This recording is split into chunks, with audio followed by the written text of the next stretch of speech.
నమస్తే అండి అందరికి. డే ఫోర్ ఆధ్యాత్మిక మేలుకొల్పుకి స్వాగతం. అందరికి సుస్వాగతం అండి. టైం వేస్ట్ చేసుకోకుండా ముందుకెళ్ళిపోదాము సబ్జెక్ట్ లోకి. ఓకే, సో ఇవాళ మనము ఈ ధ్యానంలోనే ఇంకా ఏం జరగబోతుంది, ఏం జరిగితే మనకి ఆ ధ్యాన స్థితికి వెళ్తున్నాము, దాని వెనక ఉన్న శాస్త్రం ఏంటి కొంచెం డిస్కస్ చేద్దామండి. ఇంకొంచెం అవగాహన వస్తుంది మీకు. ఓకే, సో ధ్యానం మనము చేసే ముందు, అంటే ఇప్పుడు నేను మీతో మాట్లాడుతున్నాను, మీరు నాతో మాట్లాడుతున్నారు, వింటున్నారు. ఇలా ఉన్నప్పుడు మన బ్రెయిన్ స్ట్రక్చర్ ఎలా ఉంటది అంటే, అందరు వినండి బాగా, బీటా స్టేట్ లో ఉంటది అనమాట. బ్రెయిన్ యొక్క వేవ్స్ అంటారు. బ్రెయిన్ వేవ్స్ బీటా వేవ్స్ లో ఉంటాయి. అంటే మనం చూస్తున్నాం, ఆలోచిస్తున్నాం, మాట్లాడుతున్నాం, ఇప్పుడు యాక్టివ్ గా ఉన్నాం కదా, ఎరుకతో ఉన్నాము, ఒక విషయాన్ని వింటున్నాము. అంటే ఈ స్థితి పనులు చేసుకుంటూ ఉన్నప్పుడు మన బ్రెయిన్ యాక్టివ్ గా ఉంటది. అవును కదండి. దాన్ని, ఆ స్ట్రక్చర్ ని ఏమంటారంటే, ఆ బ్రెయిన్ వేవ్ స్ట్రక్చర్ ని బీటా బీటా ఫ్రీక్వెన్సీలో ఉంది అని చెప్తారు. ఓకే, ఇప్పుడు మనం ధ్యానానికి కూర్చున్నాం అందరం. ధ్యానానికి కూర్చున్నప్పుడు ఏం జరుగుతుంది? మనం కదలకుండా కూర్చుంటున్నాము, దేని మీద మనసు పెట్టకుండా ప్రయత్నం చేస్తున్నాము. అవునా? ఇలా కొనసాగించిన తర్వాత ఒక 15-20 నిమిషాల తర్వాత ఏం జరుగుతుంది అంటే, ఈ బ్రెయిన్ యొక్క స్ట్రక్చర్ మారిపోతుంది అని కనుక్కున్నారు మన సైంటిస్టులు. అంటే ఆల్ఫా స్టేట్ లో ఉన్న బ్రెయిన్ స్ట్రక్చర్, ఆ బ్రెయిన్ వేవ్స్ యొక్క స్ట్రక్చర్ ఆల్ఫా స్టేట్ నుంచి, నో బీటా స్టేట్ నుంచి ఆల్ఫా స్టేట్ కి చేరుతుంది. ఎందుకు ఇలా ధ్యానంలో ఏం జరుగుతుంది, ధ్యానం తర్వాత మనకి రిజల్ట్స్ ఎందుకు వస్తున్నాయి, ఇవన్నీ కూడా సైంటిస్టులు ఒక మెడిటేటర్స్ కి నాన్ మెడిటేటర్స్ కి కనుక్కున్నారంట. వాళ్ళ బ్రెయిన్ ఎన్సెఫలోగ్రామ్ అని, ఈఈజీ ఎలక్ట్రో ఎన్సెఫలోగ్రామ్ అనే పరికరం ద్వారా మెడిటేటర్స్ ని నాన్ మెడిటేటర్స్ యొక్క బ్రెయిన్ ని స్ట్రక్చర్స్ ని కనుగొన్నారనమాట. అప్పుడు వాళ్ళకి తెలిసిన విషయం ఏంటంటే, అందరూ బీటా ఫ్రీక్వెన్సీలో ఉంటారు స్టార్టింగ్. కొంతసేపు మెడిటేషన్ లోకి వెళ్ళాక ఒక 15-20 నిమిషాల తర్వాత అంట అది ఆల్ఫా స్టేట్ కి చేంజ్ అవుతుంది. ఇది కనుక్కున్నారు. ఇక్కడ ఏం జరుగుతుంది, వాళ్ళలో ఏం జరుగుతుంది ఆల్ఫా స్టేట్ ఉన్నప్పుడు అంటే, ఒక రిలాక్స్డ్ స్టేట్ లో ఉంటున్నారంట, ఒక కామ్ మైండ్ తో ఉంటున్నారంట. ఈ యొక్క గుణాన్ని గమనించారు. అందుకే 15-20 నిమిషాలైనా చేయండి అని చెప్తారు. ఏదైనా పని మొదలు పెట్టేటప్పుడు ఒక 10 నిమిషాలు ధ్యానం చేసి మొదలు పెట్టవయ్యా అని చెప్తుంటారా లేదా? అంటే ఎందుకంటే ఈ యాక్టివ్ గా ఉన్న స్టేట్ నుంచి మనం ఒక రిలాక్స్ స్టేట్ లోకి వెళ్ళిపోతున్నాము. అది కనుక్కున్నారనమాట. ఎప్పుడు? స్టార్టింగ్ 15-20 నిమిషాలకే. అంటే బాగా చేసే వాళ్ళ గురించి మాట్లాడుతున్నాం. బాగా చేసే మెడిటేటర్స్ లో ఈ డిఫరెన్స్ కనుక్కున్నారు. స్టార్టింగ్ బిగినర్స్ కి టైం పడుతుంది ఈ స్టేట్ రావడానికి కూడా. మామూలుగా చక్కగా చేసే వాళ్ళకి వెంటనే 20 నిమిషాలకే వాళ్ళ మైండ్ కామ్ అయిపోతుంది అని కనుక్కున్నారు. దాని యొక్క బ్రెయిన్ వేవ్ పేరే ఆల్ఫా వేవ్ అంటారు. ఓకే అండి. ఇది ఎప్పుడైతే మళ్ళీ కొనసాగిస్తూ ఉంటామో, ఈ స్టేట్ నుంచి కూడా మళ్ళీ ముందుకు వెళ్తూ ఉంటామో, మనము తీటా స్టేట్ కి కూడా వెళ్ళొచ్చంట. Theta theta state brain structure కి వెళ్ళిపోతుంది. అంటే బ్రెయిన్ లో స్ట్రక్చర్ మారిపోతూ వస్తుంది మెడిటేటర్స్ కి. ఇది కనుక్కుంటున్నారు వాళ్ళు. ఎందుకు మార్పులు వస్తున్నాయి, ఏం జరుగుతుంది ఈ బ్రెయిన్ లో అంటే, ఒక్కొక్క స్థితి నుంచి ఒక్కొక్క స్థితికి మారుతూ వెళ్తుంది మన బ్రెయిన్ స్ట్రక్చర్. Theta state. ఈ టీటా స్టేట్ కి వెళ్ళినప్పుడు ఇంకా నెగిటివ్ థాట్స్ కి అలో అలో లేదనమాట. అలో లేదు, ఇంకా నెగిటివిటీ స్టాప్ అయిపోద్ది. ఆ స్టేట్ కి వెళ్తాం మనం కొనసాగిస్తే.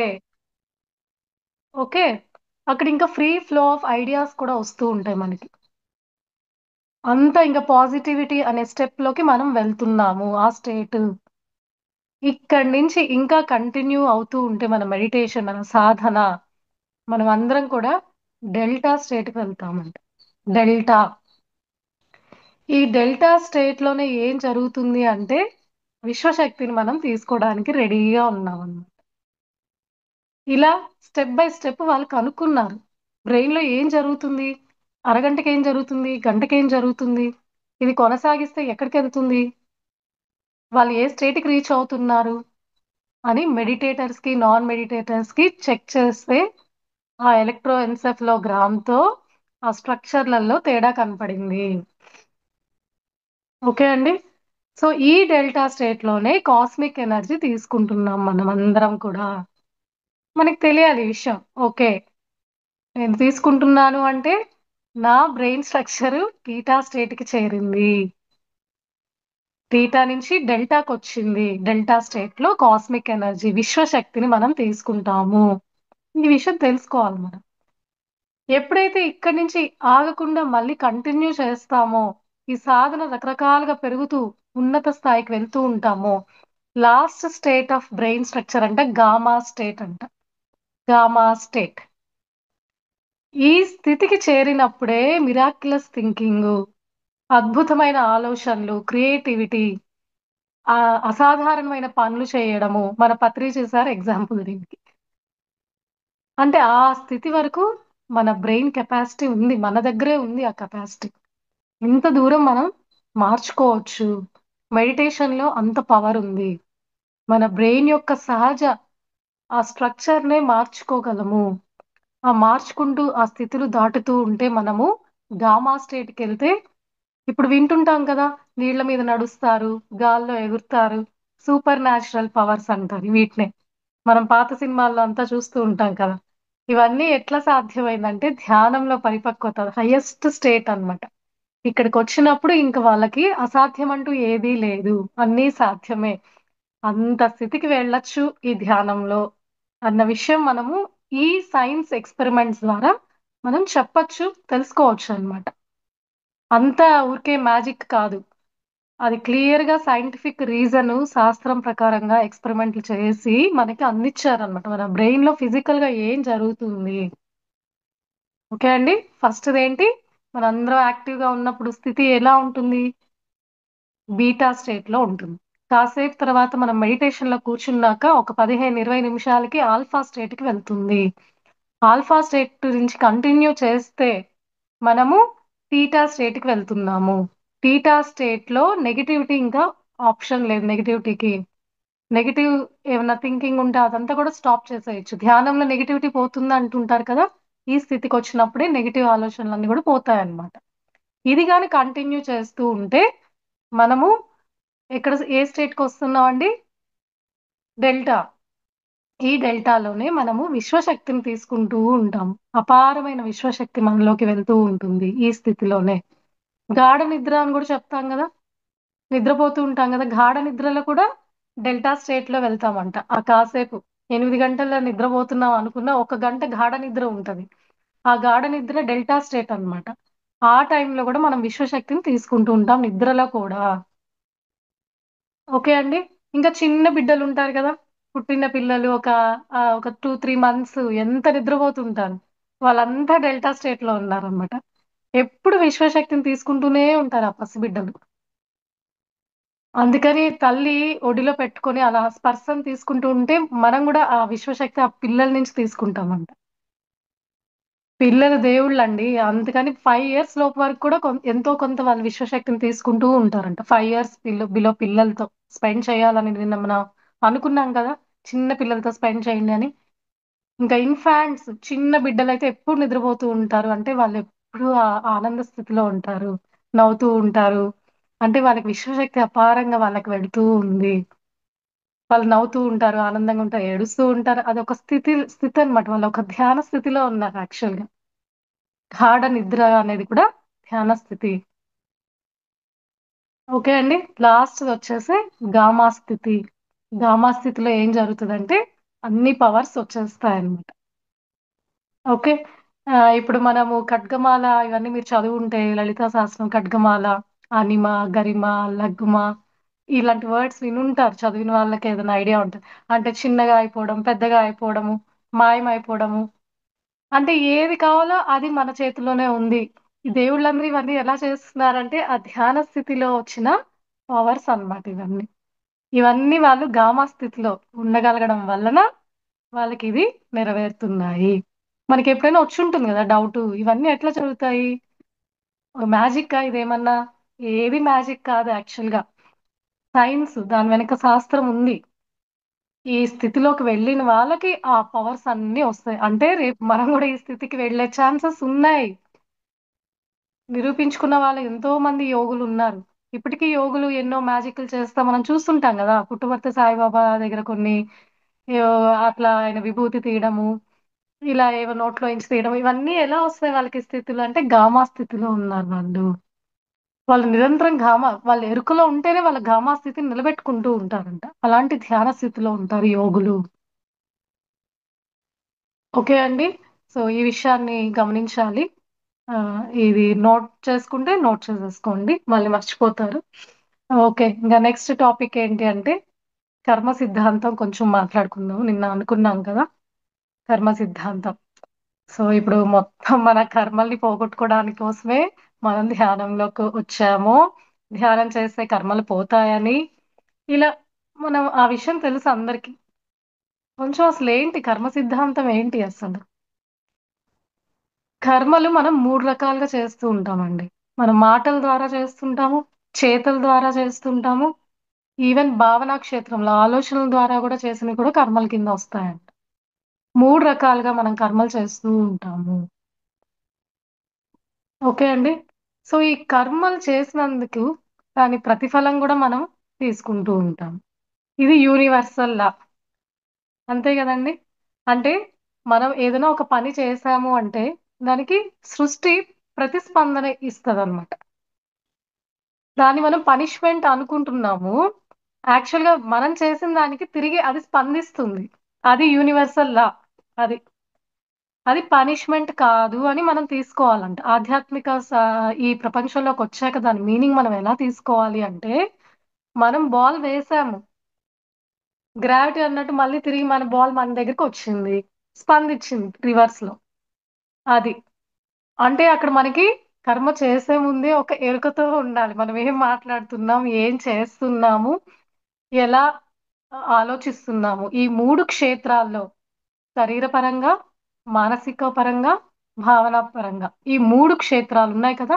ఈ మూడు పరంగా మనము ఎరుకలో ఉండాలి అని చెప్పారు. ఈ ఎరుక ఎలా పెరుగుతుంది అంటే దానికి మళ్ళీ సొల్యూషన్ ధ్యానము. ధ్యానం చేస్తూ ఉంటే మీకు ఎరుక పెరుగుతుంది. అప్పుడు మీరు ఏం మాట్లాడుతున్నారో మీరు గమనించుకోగలుగుతారు, ఏం ఆలోచిస్తున్నారో గమనిస్తారు, ఏం తింటున్నారో గమనిస్తారు.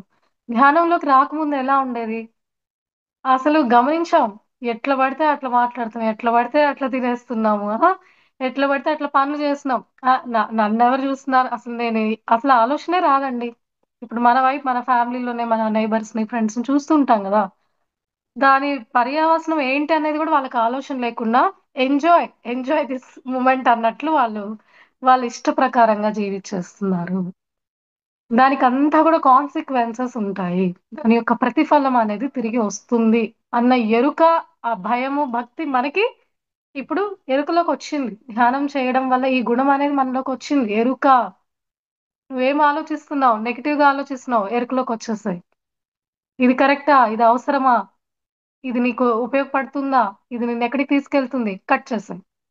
వెంటనే దానికి ఒక పాజిటివ్ ఆలోచన చేసేయాలి మనం. ఒక నెగిటివ్ ఆలోచన రాగానే ఇది నాకు అవసరం లేదు, నేను ఇప్పుడు ధ్యానం చేస్తున్నాను, జ్ఞానంతో ఉన్నాను, వెంటనే దాని యొక్క పాజిటివ్ ఆలోచన దానికి విడుదల చేసేస్తే ఆ నెగిటివ్ ఆలోచన యొక్క కర్మ మన ఫలితం మనకి రాదు అని చెప్తున్నారు. ఓకే అండి. సో ఎరుకతో ఉండడం వల్ల మనం కర్మల్ని తగ్గించుకోవచ్చు. కానీ అసలు కర్మల గురించి తెలుసుకోవాలంటే మన సంచిత కర్మలు ఉన్నాయిగా, ప్రారబ్ధ కర్మలు ఉన్నాయి కదా, క్రియామి కర్మలు ఉన్నాయి, ఆగామి కర్మలు ఉన్నాయి, 4 రకాల కర్మలు ఉన్నాయండి.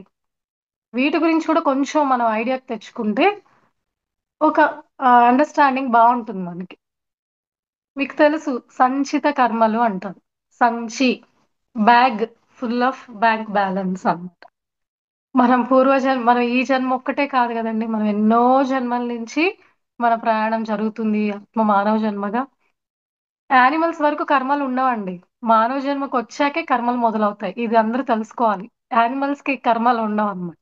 మానవుడిగా వచ్చిన తర్వాతే వాడికి బుద్ధి మనస్సు ఇవన్నీ ఒక రేంజ్ లో ఉంటాయి కాబట్టి వాడు ఆ పక్కదోవకి వెళ్తూ ఉంటాడు. కాబట్టి కర్మలు అనేవి మూట కట్టుకుంటూ వస్తాం మనం.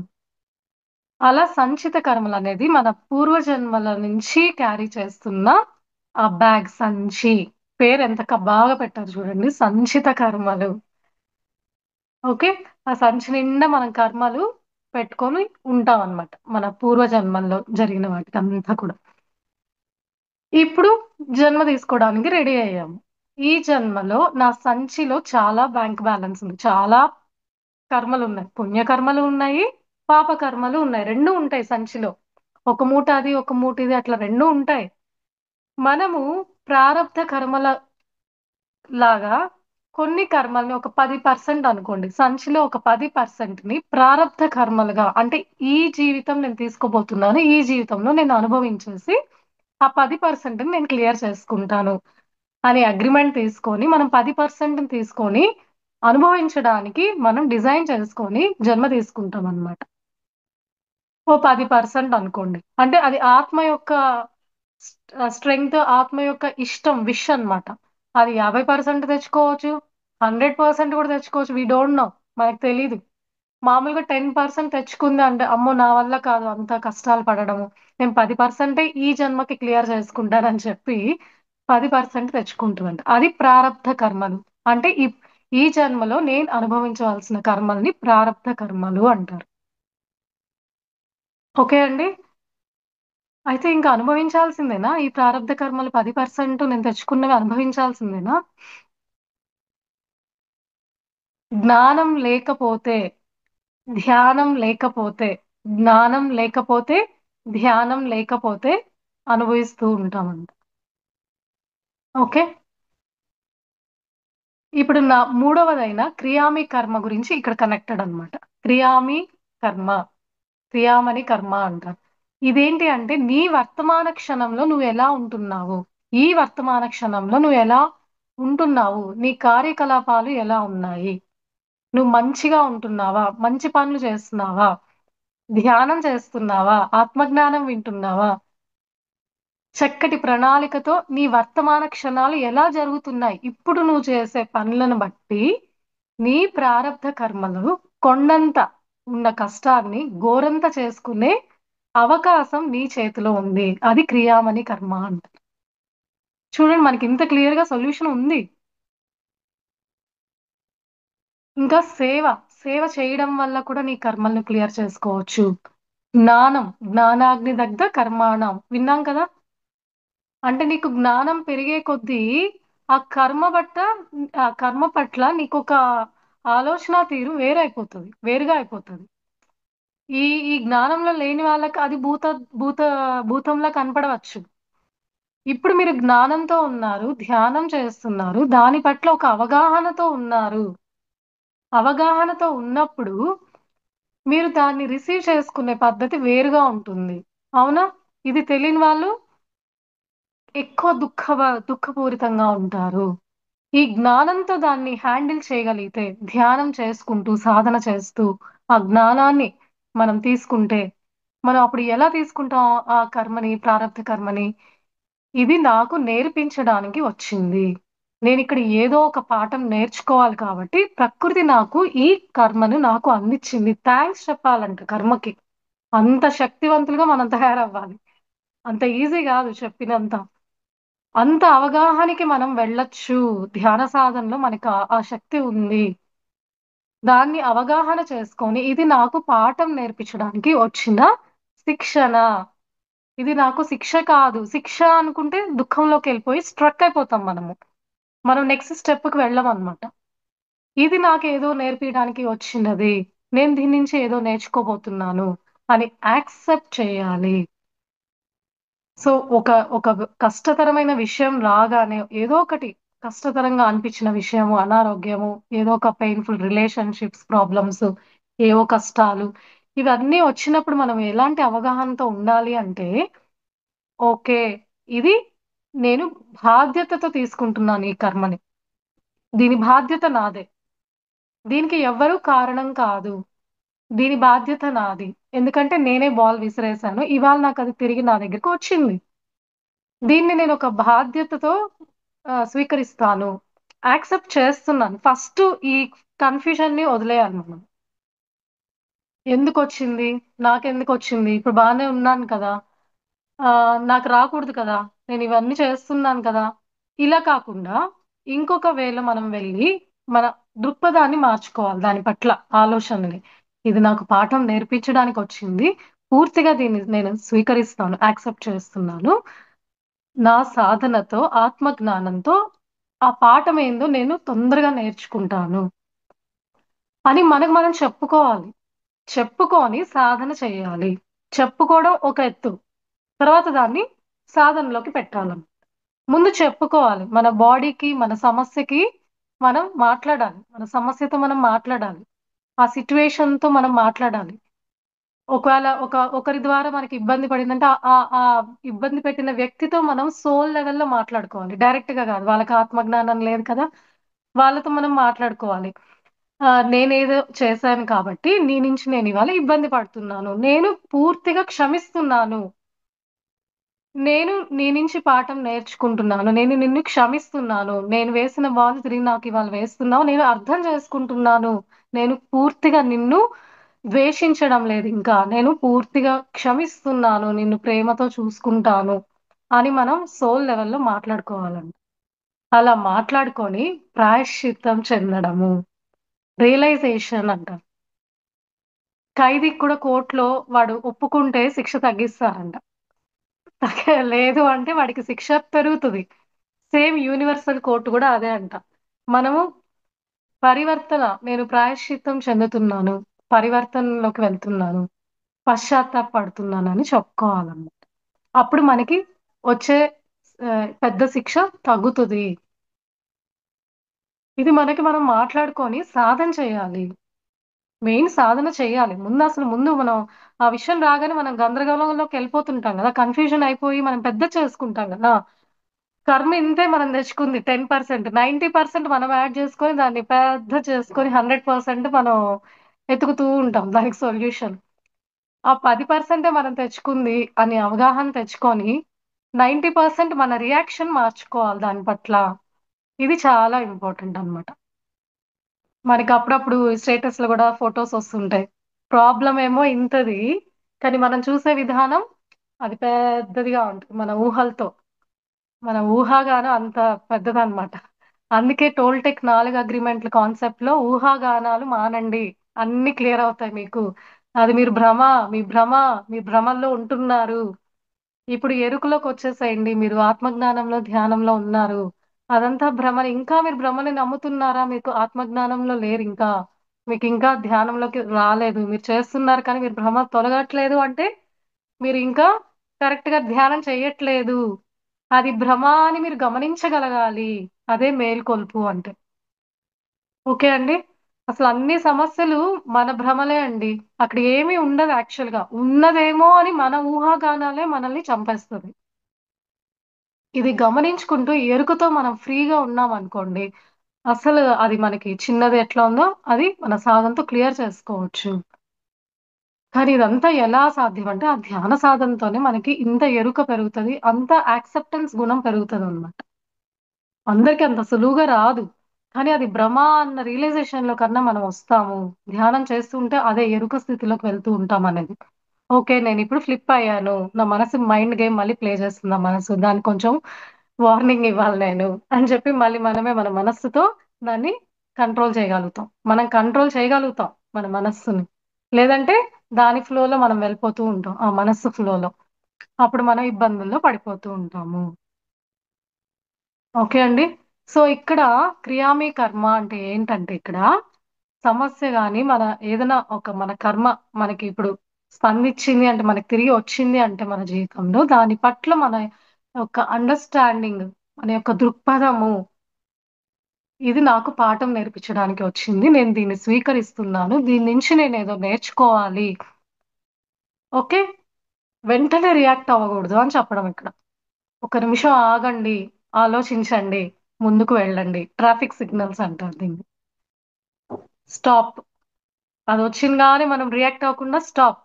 ఒక్క నిమిషం ఆగండి. రియాక్ట్ అవ్వద్దు వెంటనే. ప్రాబ్లమ్ వచ్చేసిందని గందరగోళంగా. ఆలోచించండి. Orange light. ఆలోచించండి. ఒక్కసారి ఎరుకుతో ఉండండి. ఓకే. ఇది నాకు పాఠం నేర్పించడానికి వచ్చింది. దీని బాధ్యత నాదే. ఎవ్వరు దీనికి కారణం కాదు. ముందు ఎవ్వరిని జడ్జ్ చేయకూడదండి ఈ విషయంలో. బ్లేమ్ చేయడం మానేయాలి మనం. వీళ్ళ వల్ల వచ్చింది, వాళ్ళ వల్ల వచ్చింది, వాళ్ళు ఇలా ఉండడం వల్ల నాకు వచ్చిందని మనం ఎప్పుడు ఆ వేలో వెళ్ళిపోతాం. అది ఇంకొంచెం ఎక్కువ చేస్తుంది మన కర్మని. ఓకే. తర్వాత గ్రీన్, గో. అప్పుడు సొల్యూషన్ తీసుకోండి. ఓకే, నేను మరింత సాధన చేస్తాను, మరింత సేవా కార్యక్రమాల్లో పార్టిసిపేట్ చేస్తాను, మరింతగా నేను జ్ఞానాన్ని పెంచుకుంటాను. ఈ మూడు ఉన్నాయి కదా, సజ్జన సాంగత్యం, స్వాధ్యాయం, ధ్యానం, ఇంకా సేవ. వీలైనంత సేవ చేస్తూ ఉండాలండి. ఆధ్యాత్మిక శాస్త్ర సేవ అనేది ఇంపార్టెంటే. మీకు ఇంకేదన్నా కూడా సేవ చేయాలనిపిస్తే మానవతా సేవలు అవి కూడా చేస్తూ ఉండొచ్చు. మీకు ఏది ఉంటే అది. ఇప్పుడు మీకు సమయం ఉంది, మీకు ఏదో ఒక విద్య వచ్చు, ఏదైనా నేర్పించండి చిన్న పిల్లలకి. మీకు తెలుసు నేర్పించి మీ సమయం ఇవ్వండి వాళ్ళకి. పెద్దవాళ్ళకి ఎవరికో బాగాలేదు పక్కన వాళ్ళకి, మీ వంతు మీరు సహాయం చేస్తూ ఉండండి. అలాంటివి కూడా చేయొచ్చు. ఇలా ఈ సేవలు చేయడం వల్ల కూడా మనం కర్మల్ని తగ్గించుకోవచ్చు అంట. ఇంకా అన్నిటికన్నా హైయెస్ట్ జ్ఞానేన దగ్ధ కర్మాణం. మనకు ఆ జ్ఞానం అంటే ఆ ఆ ఆ కర్మ నుంచి మనం ఏం నేర్చుకోవాలో ఆ పాఠం నేర్చుకుంటే ఆ జ్ఞానం వచ్చేస్తే మనకి ఇంకా ఆ కర్మలు క్లియర్ అయిపోతాయి అన్నమాట పూర్తిగా. మనం అనుభవించక్కర్లేదంట అసలు. ఆ ప్రారంధ కర్మల్ని కూడా మనం అనుభవించక్కర్లేదంట జ్ఞానం ముందే పెంచుకుంటే. ఒకవేళ మనము యాక్సెప్ట్ చేయకుండా దాన్ని ఇంకా ఘర్షణలో ఉన్నాము అంటే అది కొండంత కర్మగా కూడా మారుతుంది. సో అంతా కూడా మన చేతిలోనే ఉంది. మన పర్సెప్షన్ బట్టి ఆ కర్మల్ని కూడా మనం మార్చుకోవచ్చు అని చెప్తున్నారు ఇక్కడ. ఇంకొకటి, కొన్ని ఉంటాయండి, కొన్ని కర్మలు ఏంటంటే కొన్ని ఎక్స్పీరియన్సెస్ కోసం సోల్ తెచ్చుకుంటది. 50% ఇట్లా కర్మ సిద్ధాంతం ఉంటే మిగతా 50% అంట అనుభవాల కోసము మన ఆత్మ కొన్ని ప్రాబ్లమ్స్ తెచ్చుకుంటుంది. ఈ విషయం కూడా తెలుసుకోవాలి. 50% కర్మలు ఉంటాయి మనం అనుభవించే వాటికి. 50% మనమే సృష్టించుకుంటామంట. మన సోల్, ఆత్మ ఎదగాలని చెప్పి ఆత్మకి ఎక్స్పీరియన్సెస్ కావాలి, అడ్వెంచర్స్ కావాలి అని మొన్న డిస్కస్ చేసుకున్నాం కదా. కొన్ని 50% ఇవి అనుభవించడానికి తెచ్చుకుంటాయంట. ఓకే, ఇలా జరిగితే నేను ఎలా ఉంటాను, ఇలా జరిగితే ఎలా ఉంటుంది, నేను ఆత్మపరంగా నేను ఏ విధంగా స్ట్రాంగ్ అవ్వచ్చు ఈ విషయం జరిగితే. ఇది కూడా డైజెస్ట్ చేసుకోవడం కష్టం, కానీ ఇది కూడా 50% ఉంటుందంట.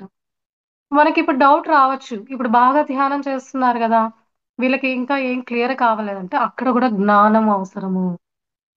అంటే సోల్ కొన్ని అనుభవించాలని డిసైడ్ చేసుకో ఉంటది. అంటే మనం ఎన్నో జన్మలు దాటుతూ వస్తున్నాం కదండి, అన్నిటినీ ఎక్స్పీరియన్స్ చేయాలంట సోల్. అది మంచి అయినా చెడైనా. ఇది నమ్మలేరు చాలా మంది. యాక్చువల్గా యాక్సిడెంట్ కావాలా అన్నది కూడా తన నిర్ణయమే అంట. తన లైఫ్ డిజైన్ లో ముందే ప్రణాళిక పరంగానే అది తెచ్చుకుంటదంట. ఇప్పుడు కోవిడ్ లో చనిపోవాలి అన్నది కూడా తన ప్రణాళికే అంట. అదొక ఎక్స్పీరియన్స్ కోసం తెచ్చుకుంటుంది ఆత్మ. ఇది 50% ఉంటుంది. అర్థమైందా అండి? ఈ విషయాన్ని జ్ఞానము అంటున్నా. ఆత్మజ్ఞానం అంటే ఇదంతా కూడా సోల్ యొక్క ప్రణాళికలో ఏది ఉంటే అది అనుభవించడానికి కూడా ఈ జన్మలు తీసుకుంటూ ఉంటది. 50% కర్మలు ఏదైతే ఉన్నాయో ఇలా అనుభవిస్తుంటది, క్లియర్ చేసుకుంటది. ఇంకేదైనా అనుభవించాల్సి ఉంటే మాత్రం అది తన ప్రణాళికలో ఉంటే మాత్రం దాని పరంగా వెళ్తూ ఉంటది. ఓకే. ఇంకొక రకమైన కర్మలు ఏంటంటే, ఇప్పుడు సంచితంలో 10% నేను ప్రారంధ కర్మల కింద తీసుకొచ్చి అనుభవిస్తాను, క్లియర్ చేసుకుంటాను నా సాధనతో అని అనుకున్నది అది ఒక రకం అయితే, కొంతమంది 80% కర్మలు తెచ్చేసుకుంటారు. నేను ఒక 2 జన్మల్లోనే నా కర్మ బ్యాగ్ అంతా క్లియర్ చేసుకుంటాను అంటే. ఇదంతా ఎవరి దగ్గర గమనిస్తామంటే పుట్టినప్పుడే వాళ్ళు ఏదో ఒక ఇబ్బందితో పుట్టడము, జీవితాంతం దాన్ని అనుభవిస్తూ ఇలాంటి వాళ్ళని కూడా మనం చూస్తూ ఉంటాం మన చుట్టుపక్కల. మనం అనుకుంటాం ఎంత ఎంత బాధను అనుభవిస్తున్నారు వీళ్ళు. యాక్చువల్ గా వాళ్ళు స్ట్రాంగ్ సోల్స్ అన్నమాట. అడ్వెంచర్ చేయాలని వచ్చిన సోల్స్. వాళ్ళకి మనం దండం పెట్టాలి యాక్చువల్ గా. మనకు అంత ధైర్యం లేక చిన్న చిన్నవి తెచ్చుకొని మనం దాన్ని ఎట్లా క్లియర్ చేసుకోవాలా అని మనం తలబట్టుకుంటాం. ఇలాంటి సోల్స్ కొంతమంది. కొంతమంది సోల్స్ చాలా స్ట్రాంగ్ సోల్స్ అన్నమాట. మనం చూస్తున్నాం గదా! బయట ఎంతో మంది ఎన్నో రకాలుగా అంటే పుట్టినప్పటి నుంచి చనిపోయేంత వరకు వాళ్ళు ఆ బాధను అనుభవిస్తూనే ఉంటారు. ఇలాంటి వాళ్ళు మొత్తం కర్మల్ని క్లియర్ చేసుకునే ప్రక్రియలో ఉన్నారనమాట వాళ్ళు. మనకిప్పుడు ఒక ఐడియా వచ్చినట్లు ఇలా అందరిని మనం చూస్తున్నాం కదా! మనకొక క్లారిటీ ఉంటదిప్పుడు. ఓకే. వీళ్ళు ఎంతో స్ట్రాంగ్ సోల్స్ కాబట్టి వాళ్ళ సంచిత కర్మల్ని ఈ విధంగా క్లియర్ చేసేసుకుంటున్నారు. మళ్ళీ వాళ్ళు ధ్యానం అవన్నీ ఏమి ఉండవు. వాళ్ళు అనుభవించడానికి వచ్చేస్తారు. అనుభవించేసేయడానికి ఆ బాధను అనుభవించడానికి ఇలాంటివన్నీ కూడా మనం కూడా ఎక్స్‌పీరియన్స్ అయ్యి మనకి ఎన్ని రకాలుగా మనం జన్మలు తీసుకున్నా, ఎన్ని రకాలుగా సోల్ ఎక్స్‌పీరియన్సెస్ అవుతుందో మనకు తెలీదు. ప్రస్తుత జన్మలో మనకి ఎరుక ఉంది కాబట్టి మనం 10% 20% తెచ్చుకోనున్నాము. వీటిని కూడా మనం ఆత్మజ్ఞానంతో, ధ్యానంతో ఆ నాడీ మండల శుద్ధి చేసుకుంటున్నాము. కర్మల్ని క్లియర్ చేసుకుంటున్నాము జ్ఞానంతో. కర్మ పట్ల మనకి దృక్పథం మారుతుంది. దాన్ని ఏ విధంగా తీసుకోవాలి? కన్‌ఫ్యూజన్‌లోకి వెళ్తున్నామా? లేకపోతే అవగాహనతో చూస్తున్నామా ఆ కర్మని? దీని నుంచి నేను నేర్చుకుంటున్నాను. ఎప్పుడైతే మనం పాఠం నేర్చేసుకున్నామనుకోండి, ఇంకా అది రిపీట్ అవ్వదు. లైఫ్‌లో మళ్ళీ రిపీట్ అవుతుంటాయి కొన్ని. కొంతమందంటారు, నాకు తగ్గినట్టు తగ్గింది, మళ్ళీ వచ్చేస్తుంది అంటే మనం గమనించుకోవాల్సింది ఏంటి అంటే, అక్కడ మీరు నేర్చుకోవాల్సిన పాఠం పూర్తి అవ్వలేదు. మళ్ళీ మన ప్రయత్నం కొనసాగించాలి. Lessons will be repeated until it is learned. ప్రకృతి మనల్ని వదిలిపెట్టదు. నువ్వు నేర్చుకునేదాకా నీకు ఎన్నో రకాలుగా అది నీకు ఇస్తూనే ఉంటుంది. ఎప్పుడైతే నువ్వు ఎంత బాగా ఆత్మజ్ఞానంతో జ్ఞానం పెంచుకొని నువ్వు ధ్యాన సాధన బాగా చేసుకుంటావో, ఒక రియలైజేషన్‌కొస్తావో, యాక్సెప్ట్ చేస్తావో, క్షమిస్తావో, సేవ చేస్తూ ఉంటావో, ఇవన్నీ సొల్యూషన్స్ అన్నమాట. ప్రాయశ్చిత్తం పొందుతావో, పశ్చాత్తాపపడతావో, పరివర్తనలోకొచ్చేస్తావో, అప్పుడు ఆ కర్మల్ని మనం పూర్తిగా దాటేయొచ్చు. అదే కొండంతిని గోరంత చేసుకునే అవకాశం మన దగ్గర ఉంది అని మనకి చెప్పబడ్డారన్నమాట. సో, ఇది కర్మ సిద్ధాంతం. ఇంకా ఆగామి కర్మలు. లాస్ట్‌దేంటండి? ఆగామి కర్మలు.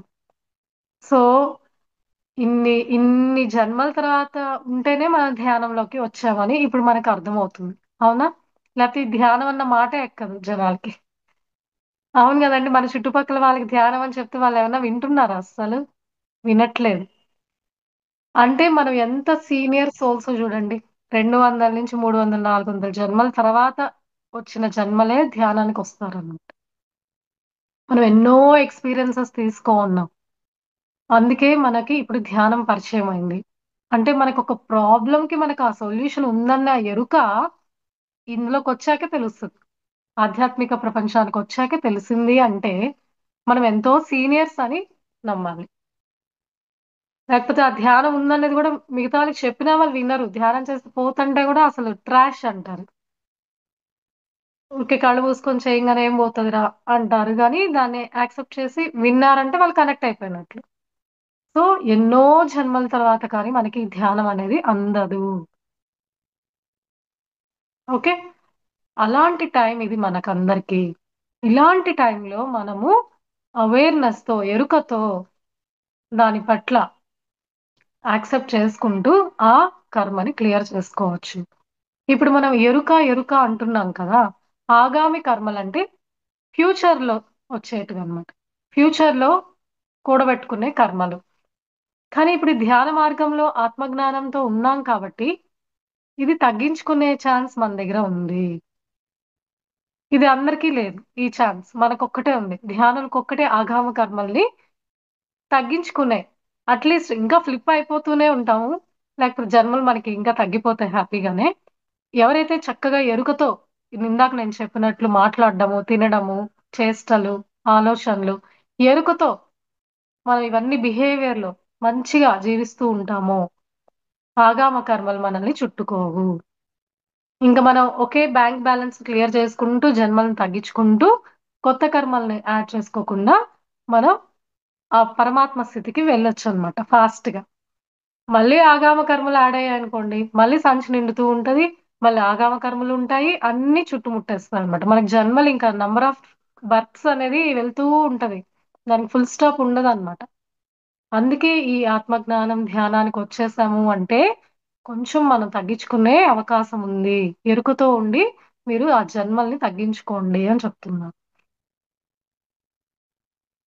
అదండి కర్మ సిద్ధాంతం. 4 రకాలుగా ఉంటాయి. ఒకటి సంచిత కర్మలు, ప్రారబ్ధ కర్మలు, క్రియామణి కర్మలు, ఇంకా ఆగామి కర్మలు. సో, క్రియామి కర్మలు మనం ఎప్పుడైతే చేస్తూ ఉంటాం, వర్తమాన క్షణంలో ఎరుకతో దాన్ని యాక్సెప్ట్ చేసి కన్‌ఫ్యూజన్‌లోకెళ్ళకుండా ఒక ఆత్మజ్ఞానంతో ధ్యాన సాధన చేస్తూ, క్షమించేస్తూ, ప్రాయశ్చిత్తం, పరివర్తనతో ఉంటామో, ఆ ప్రారబ్ధ కర్మాల్ని గూడా మనం దాటేయొచ్చు. ఇది గుర్తుపెట్టుకోవాలి. క్రియామణి కర్మలంటే, ఆ వర్తమాన క్షణంలో నువ్వెలా ఉంటున్నావు? వచ్చిన తర్వాత నీ సిట్యుయేషన్ నువ్వెలా ఉంటున్నావు? అన్నది క్రియామణి కర్మలన్నమాట. దాంతో మనం ప్రారబ్ధ కర్మాలను గూడా దాటేయొచ్చు అని చెప్పబడుంది. ఇంక మన మీద డిపెండ్ అయ్యుంది. ఓకే అండి. సో, ఇంకా ధ్యానం గురించి చాలా యూజెస్ ఉన్నాయి. బెనిఫిట్స్ ఉన్నాయి. ఎన్నో రకాల బెనిఫిట్స్ చెప్పలేమండి. ఎన్నో ఉన్నాయి. సో, మనకి మన ఒక్కొక్కరిలో ఒక్కొక్క మార్పయితే వచ్చుంటుంది. ధ్యానం వల్ల ఇట్లా మారాను, ధ్యానం వల్ల ఇట్లా మారాను, ఇట్లా జరిగింది అని వింటూ ఉంటాం మనం. జనరల్‌గా హైయెస్ట్ ఏంటి అసలు మనకి ధ్యానంలో కొన్ని రోజులు, కొన్నేళ్ళు మనం చేస్తూ ఉంటే, అసలైన సాధన కరెక్ట్‌గా ఉంటే వాళ్ళ దగ్గర మనకి ఏ గుణాలు వస్తాయంటేనే ఈ యాక్సెప్టెన్స్ అనేది మొదటి గుణమండి. అన్ని సిట్యుయేషన్స్‌ని యాక్సెప్ట్ చేస్తాం. అందరిని యాక్సెప్ట్ చేస్తాం. మనుషుల్ని యాక్సెప్ట్ చేస్తాం. పరిస్థితుల్ని యాక్సెప్ట్ చేస్తాం. అన్నిటిని కూడా యాక్సెప్ట్ చేస్తాం. అందరిని కూడా యాక్సెప్ట్ చేస్తాం. ఇది మొదటిది మనం గమనించాలి. ఆ ఆత్మజ్ఞానం ఎప్పుడైతే మన దగ్గర ఉందో, మనం ఒక యాక్సెప్టెన్స్‌లోకి వెళ్తుంటాము. యాక్సెప్టెన్స్ చేసిన తర్వాత ఇంక మనకి అంత కన్‌ఫ్యూజన్ ఉండదు కాబట్టి, మనం ఎక్కువ దుఃఖంలోకి వెళ్ళమనమాట. అవునా? కాదా? ముందు ఆ విషయాన్ని, ఆ పర్సన్‌ని యాక్సెప్ట్ చేసేస్తే మీరు, ఇంక నెక్స్ట్ ఆలోచన ఉండదు గదా! వాటి వల్ల. బాధ్యతనే తీసుకుంటాం మనం వాటి పట్ల. అవును కదండీ! సో, ఫస్టు స్వీకరించే తత్వం వస్తది ధ్యానం వల్ల. స్వీకరించడం వల్ల ఏం చేస్తున్నాము? క్షమించేస్తున్నాం. అంతే గదండీ! యాక్సెప్ట్ చేయంగానే క్షమించేస్తున్నాం. యాక్సెప్ట్ చేసాం కాబట్టే మనం క్షమిస్తున్నాము ఎదుటి వాళ్ళని. ఇదొక గుణం మనలోకొచ్చేస్తది. అందరితో ప్రేమగా ఉండడానికి ప్రయత్నం చేస్తూ ఉంటాం. ఎప్పుడు మనకింకా ఈ అరిషడ్ వర్గాలు పెద్దగా బాదర్ చెయ్యవు మనల్ని. కామ, క్రోధ, లోభ, మోహ, మద మాత్సర్యాలు అవి కొంచెం తగ్గించుకుంటూ వస్తూ ఉంటాం మనం. మనకెక్కువ అంత ద్వేషం ఉండదు. అంత కోపం రాదు. అవునా కదా! గమనించుంటే అసలైన సాధన చేస్తూ ఉంటే ఇవన్నీ మనకొచ్చే బెనిఫిట్స్ అన్నమాట ధ్యానం వల్ల. మళ్ళీ మనసు మాయలో పడిపోయి కొంతవరకు వస్తూ ఉంటాయి. కానీ మళ్ళీ మనం ఎరుక స్థితిలోకొచ్చేస్తాము.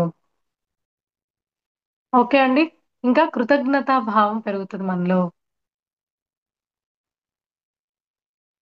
అంటే మనల్ని ఇబ్బంది పెట్టే మనిషిని, మనల్ని ఇబ్బంది పెట్టే సమస్యకి, మనల్ని ఇబ్బంది పెట్టే అనారోగ్యానికి కూడా మనం కృతజ్ఞత చెప్పే స్థాయికి వెళ్తాము. Thank you. నా కర్మని క్లియర్ చేయడానికి వచ్చిన మీకు థాంక్ యూ. ఆ అనారోగ్యానికి చెప్పచ్చు. ఆ పర్సన్‌కి చెప్పచ్చు. ఆ సిట్యుయేషన్‌కి చెప్తామంట. అలాంటి సాధన మనం చేయాలి. అంటే వాళ్ళు మనకు అవకాశాలిస్తున్నారు. మన కర్మను క్లియర్ చేసుకోవడానికి వాళ్ళు మన జీవితంలో వచ్చి అవకాశాన్నిస్తున్నారు. ఇవి అవకాశాలుగా గూడా తీసుకోవాలి అని చెప్తున్నారు. ఎకార్ట్ టోలే అనే పెద్ద మాస్టరు ఆయన చెప్పారు. ఇవన్నీ మీరు ప్రాబ్లమ్స్‌గా కాదు చూడాల్సింది. ఆపర్చునిటీస్‌గా చూడండి అంటున్నాడాయన. మీ జ్ఞానంతో ఆపర్చునిటీస్‌గా చూసి వాటి పట్ల మీరు కృతజ్ఞతాభావంతో ఉండండి. అప్పుడు చూడండి మ్యాజిక్కు అంటున్నారు. సమస్యల వెనక బహుమతులు దాగి ఉన్నాయి అని చెప్పాడాయన. అంతటి మాస్టర్ ఏం చెప్పాడంటే, సమస్యల వెనక బహుమతులు దాగి ఉన్నాయంట. ఎవరైతే దాన్ని జ్ఞానపదంలోకి తీసుకొనెళ్లి సాధన చేస్తుంటారో, ఆ బహుమతులు తీసుకుంటారంట. లేకపోతే సమస్య సమస్యగానే ఉంటూ మనం స్ట్రక్ ఎనర్జీస్ అక్కడ ఆగిపోతాం లైఫ్‌లో. ఎప్పుడు నదిలాగా ప్రవాహం చెందుతూ ఉండాలి లైఫు అంటే, మనం అక్కడి నుంచి వెళ్ళిపోవాలి. ముందుకు వెళ్ళిపోవాలి. ముందుకు వెళ్ళిపోవాలి. నదిలాగా ప్రవహిస్తూ ఉండాలంట. ఆ బహుమతులు అప్పుడు అందుతాయి అని చెప్పాడాయన. ఇంతటి స్ట్రెంగ్త్ రావాలి అంటే, ఇంతటి ధైర్యం మనకి రావాలి అంటే, ఎక్కడి నుంచి వస్తదంటే ధ్యాన సాధన. ఈ ధ్యాన సాధన, స్వాధ్యాయము, సజ్జన సాంగత్యం, సేవా కార్యక్రమాలు, ఇప్పుడు ఏదైతే మన నిత్య జీవితం, మన మన లైఫ్ స్టైల్ ఎలా మారింది, ఇవన్నీ చేస్తూ ఉంటే వీటికంతా కూడా మనం క్లియర్ చేసుకోవచ్చు అని చెప్తున్నారు. ఓకే అండి. సో ఆ, అది సో కర్మ సిద్ధాంతం ఇది ఇక్కడ వరకు. ఆ, ఇంకొంచెం పిరమిడ్స్ గురించి ఇవాళ మాట్లాడుకుందాము. సో ఇప్పుడు అందరు మనం పిరమిడ్ స్పిరిచువల్ సొసైటీ మూవ్మెంట్ లో ఉన్నామండి. పిరమిడ్ సార్ మనకి పిరమిడ్ సొసైటీ అని పెట్టేశారు. ఎందుకు ఇంత ప్రాముఖ్యత? పిరమిడ్ లో ఏముంది? పిరమిడ్ యొక్క శాస్త్రం ఏంటి? కొత్తగా వచ్చే వాళ్ళకి పిరమిడ్ అనగానే వాళ్ళకి ఒకే మాట గుర్తొస్తుంది, ఈజిప్ట్ పిరమిడ్స్. ఏంటి వీళ్ళు పిరమిడ్ గురించి మాట్లాడుతున్నారు అన్న క్వశ్చన్ వస్తుంది. వాళ్ళకి మనం చెప్పగలగాలి. ఆ బిగినర్స్ కి ముందే చెప్పాలి పిరమిడ్ గురించి కూడా.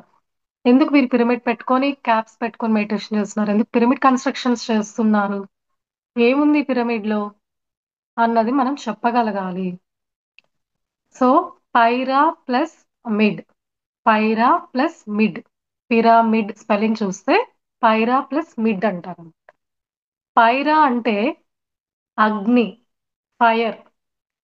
మిడ్ అంటే మధ్యలో, మధ్యలో ఉన్న జ్యోతి, మధ్యలో ఉన్న అగ్ని, జ్వలించే అగ్ని. ఎక్కడ? మధ్యలో. ఇది ఒక గ్రీక్ వర్డ్ అండి. దీని మీనింగ్ చూస్తే ఇన్నర్ ఫైర్ అని మీనింగ్ అంట. Inner fire. ఎంత బాగా రీసెర్చ్ జరిగిందంటే పిరమిడ్స్ మీద, అసలు ఎందుకు కట్టారనేది రీసెర్చ్ చేసి మన పత్రిజీ సార్ వెలుగులోకి తీసుకొచ్చేసారు. ఎంత చక్కగా ఎన్నో రీసెర్చ్లు, ఎంతో స్పిరిచువల్ సైంటిస్టులు చెప్పారు. తర్వాత మన సార్ కూడా దీన్ని మంచిగా బయటకు తీసుకొచ్చారు. దీని యొక్క ఉపయోగాలు ఇన్ని ఉన్నాయని చెప్పేసి ఆయన కూడా స్వతహాగా ప్రయత్నాలు చేసి మన అందరికీ ఇది అందించారు. ఇన్నర్ ఫైర్ అని చెప్పి చెప్పారనమాట.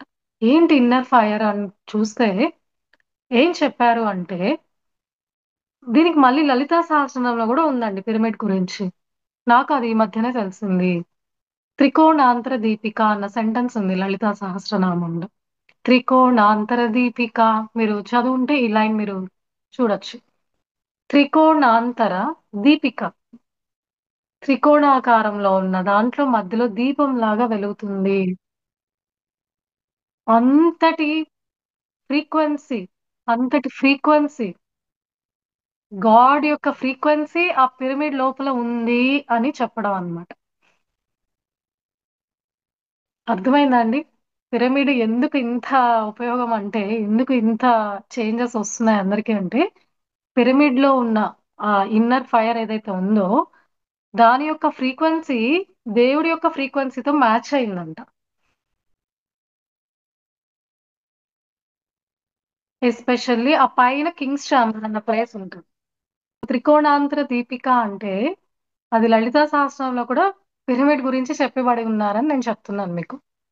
అంటే ఆ లోపల ఫ్రీక్వెన్సీ ఎలా ఉంది అంటే, ఆ పిరమిడ్ లోపల దేవుడికి ఎంత ఫ్రీక్వెన్సీ ఉందో, ఒక పవర్ అనేది ఏదైతే ఉందని చెప్తున్నామో అదే పవర్ పిరమిడ్ లో కూడా దాగి ఉంది అని చెప్తున్నారు.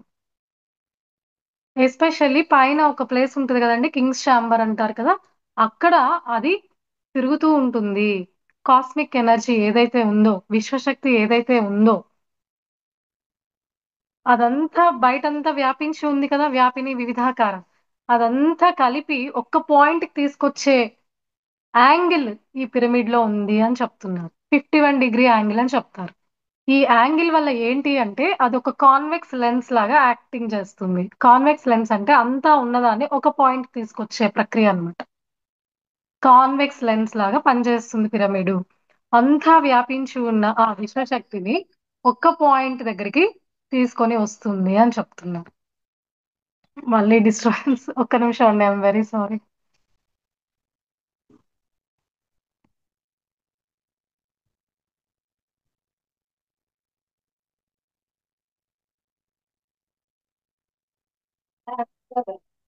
క్లాస్ ఉందండి, క్లాస్ మధ్యలో ఉంది. సరే, బాయ్.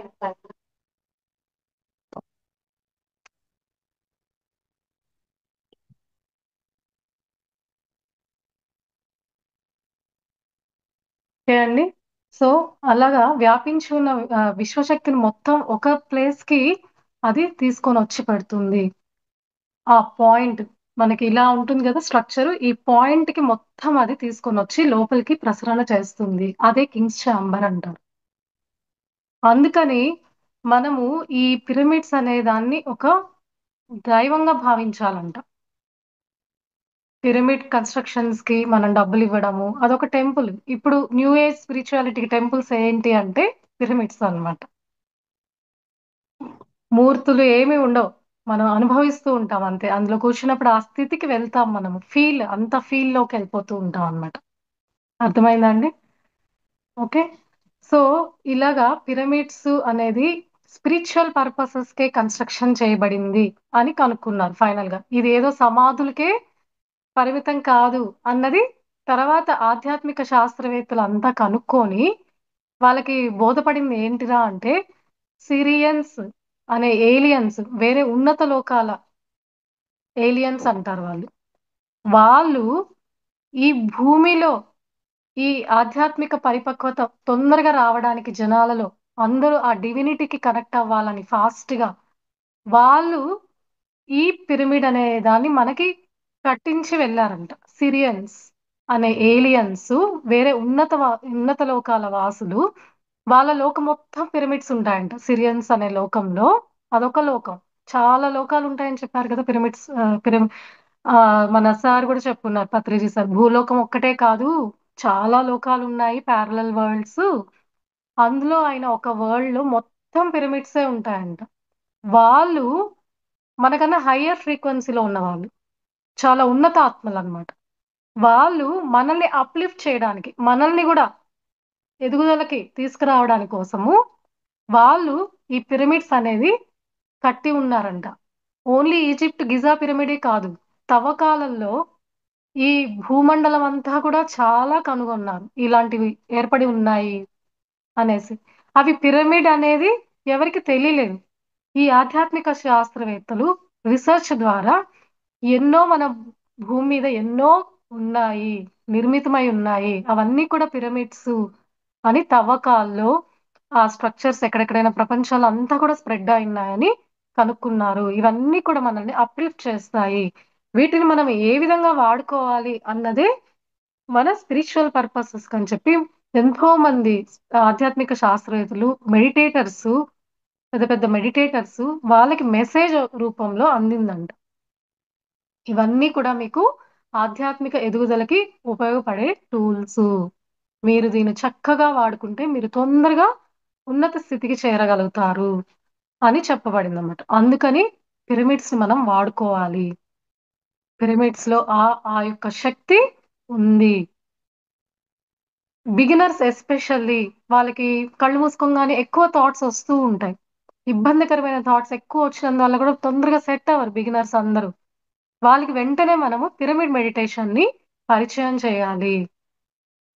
నిదానంగా అయినా అట్లీస్ట్ 6 నెలల్లో వచ్చేది 3 నెలలకు వచ్చేస్తుంది వాళ్ళకి థాట్లెస్ స్టేట్.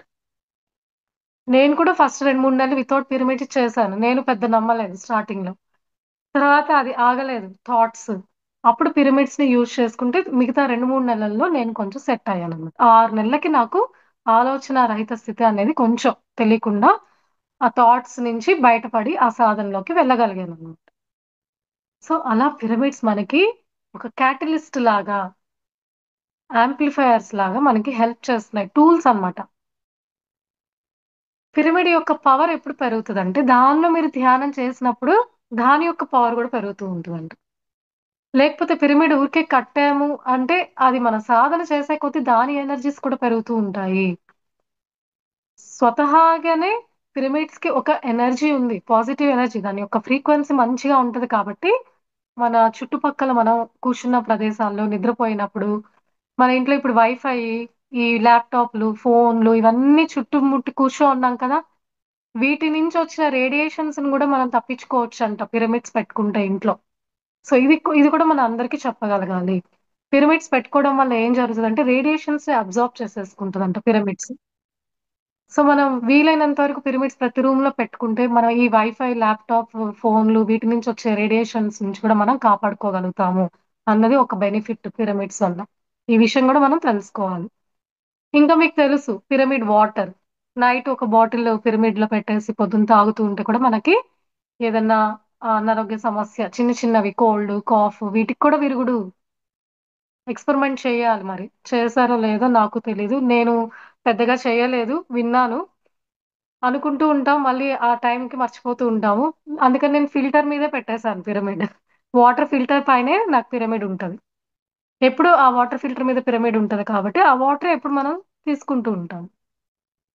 అలా నేను ఫ్రిడ్జ్ మీద ఒకటి పెట్టేసాను. ఫ్రూట్స్ మీద ఒకటుంటుందెప్పుడు. వాటర్ మీద ఉంటుంది. పడుకునే దగ్గర ఒకటుంటుంది. మెడిటేషన్ చేసేటప్పుడు పైన తల మీద పెట్టుకొని చేస్తూ ఉంటాము. బయటికెళ్ళేటప్పుడు కూడా చిన్న చిన్న పిరమిడ్స్ అమ్ముతున్నారు ఇప్పుడు క్రిస్టల్స్ ఫార్మ్‌లో. అవి కూడా నేను పర్స్‌లో వేసుకొని వెళ్తూ ఉంటాను బయటకి. అలా రకరకాల పిరమిడ్స్ ఉన్నాయి. అదొక ఎనర్జీ అండి. అదొక బూస్ట్ అన్నమాట మనకి. ఓకే. ఇవన్నీ నమ్మాలి. నమ్మితేనే ఏదైనా. లేకపోతే నమ్మకపోతే అదొక స్ట్రక్చర్ అంతే. బయట వాళ్ళకి అదొక స్ట్రక్చర్. దాని యొక్క అనుభవిస్తేనే మనకి దాని విలువ తెలుస్తదన్నమాట. దాని యొక్క బెనిఫిట్స్‌ని మనం వాడుకోగలుగుతాము. లేదంటే లేదు. అలానే చాలా ఉన్నాయి. ఇప్పుడు మెర్కాబా పిరమిడ్స్ అని రకరకాలొచ్చేసాయి. ఒకటి మించి ఒకటి తయారు చేస్తూ ఉన్నారు మన మెడిటేటర్స్ ఇప్పుడు. వాళ్ళకి మెసేజ్‌లొస్తూ ఉన్నాయి. శ్రీచక్ర పిరమిడ్ అని, మెర్కాబా పిరమిడ్స్ అని రకరకాలుగా ఇప్పుడు సృష్టిస్తున్నారు. వాళ్ళకి మెసేజ్‌లొస్తున్నాయని చెప్పారు మరి. సో, ఇవన్నీ కూడా ఏంటంటే ఎంతో కొంత దాంట్లో నైపుణ్యత ఉంది. లేకపోతే ఊరికే రాదనమాట. ఓకే అండి. సో, ఇప్పుడు పిరమిడ్స్ ఇంకొకటి మన టెంపుల్స్‌లో గూడా కంపేర్ చేయొచ్చు. పిరమిడ్ అనేది. ఆ మూల విరాట్ ఉన్నాడు కదా! ఆ పైన చిన్న గోపురం లోపలికెళ్ళాక ఆ గర్భగుడి దగ్గర ఉన్న పైన గోపురం కూడా పిరమిడ్ స్ట్రక్చర్ అని కనుక్కున్నారు. అంటే ఆ మూర్తి లోపల గర్భగుడిలో ఉన్న మూర్తి ఆ గోపురం ద్వారా కాస్మిక్ ఎనర్జీ తీసుకుంటూ ఉంది.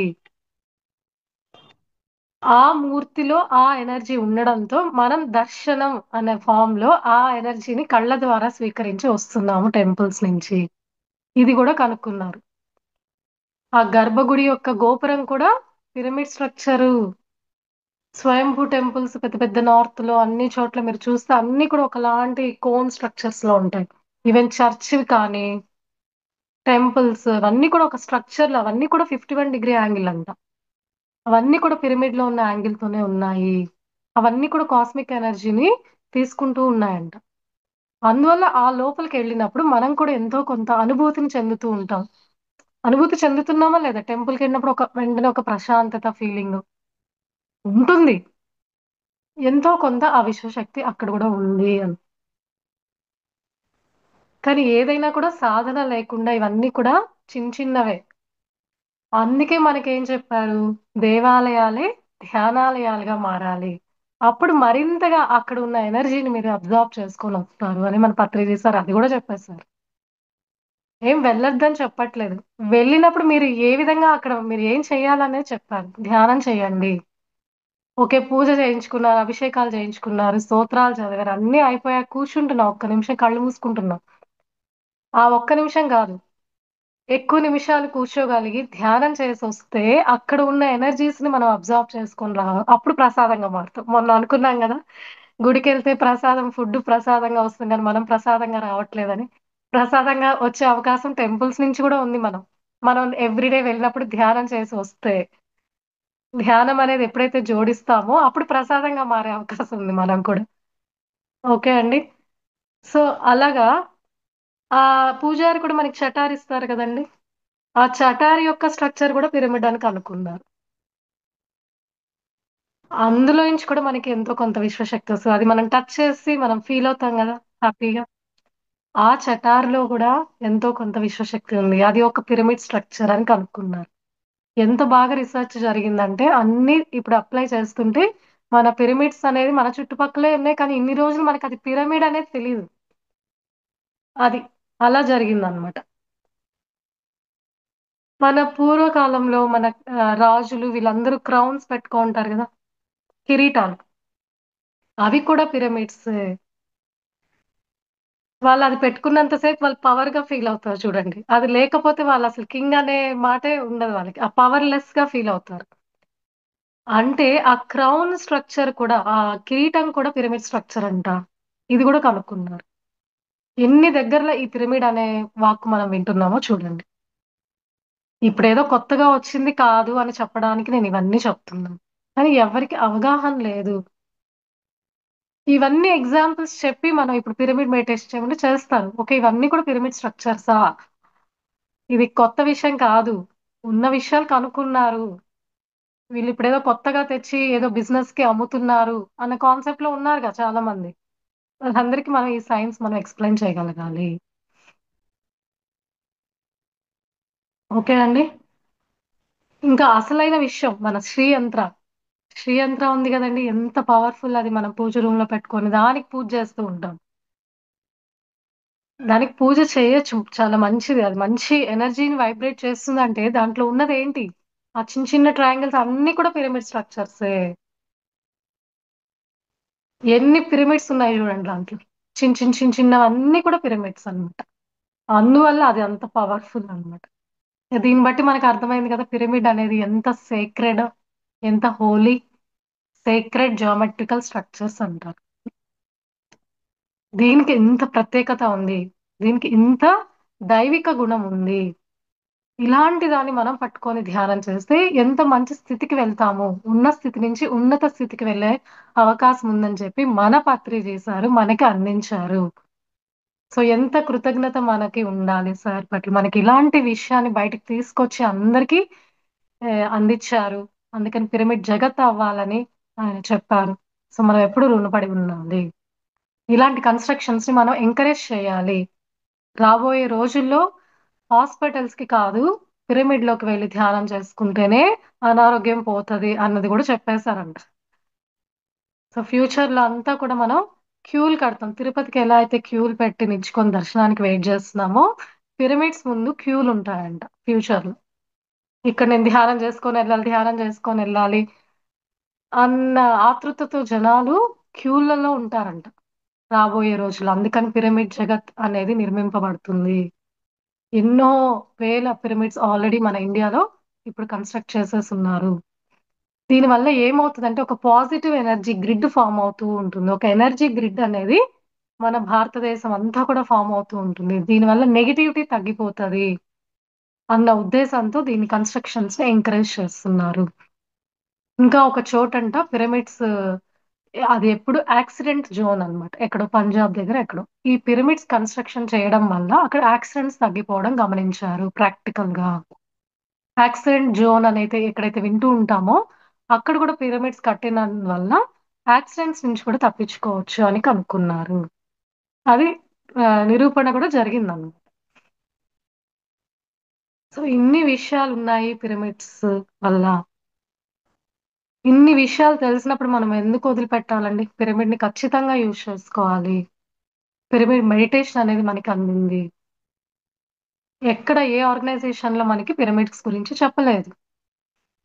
మన సార్ మనకి ఇవన్నీ రీసెర్చ్ లో ఎన్నో బుక్స్, ఎన్నో ఆయన సైంటిఫిక్ రీసెర్చ్ చేసి అవన్నీ బయటకు తీసుకొచ్చిన ఇన్ఫర్మేషన్ లో సార్ అనుభవపూర్వకంగా దాన్ని ఎక్స్పెరిమెంట్ చేసి ఎంతో మంది మెడిటేటర్స్ తర్వాత కనుక్కొని మనకి ఒలిచి పెట్టి ఇచ్చారండి, చేతికి ఇచ్చారు.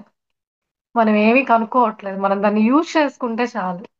ఇంత విషయం తెలిసింది, కనీసం యూజ్ చేసుకునే బాధ్యత మనకు ఉంది. దీని గురించి చెప్పడం కూడా మన బాధ్యత. కాబట్టి ఈ వర్క్ షాప్ లో నేను పిరమిడ్స్ గురించి కూడా చెప్పాలనుకున్నాను.